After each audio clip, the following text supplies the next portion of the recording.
Breket müalicəsi artıq yalnız estetik məqsədlə deyil, həm də diş sağlamlığını qorumaq üçün aparılır. Dişlərin düzülüşü sadəcə görünüşü məsələsi deyil. Düzgün çeynəmə, dişlərin bərabər təzyiqə alınması və həzm prosesinin sağlam getməsi üçün vacibdir. Breket müalicəsinə başlamaqdan çəkinən insanların çoxu adətən ağrılıdırmı, çox uzun çəkirmi və ya çox narahatdırmı kimi sualları düşünür. Əslində isə müasir ortodontiya artıq bu müalicəni çox daha rahat və estetik formada aparır. Breketlərin bir neçə növü var. Metalik breketlər ən klassik, davamlı və effektiv variantıdır. Safir və ya keramika breketləri diş rənginə uyğun olduqları üçün daha estetik görünür.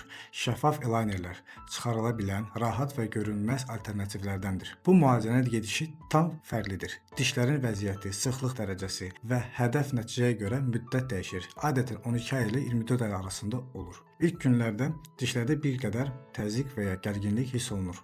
Amma bu müalicənin normal hissəsidir.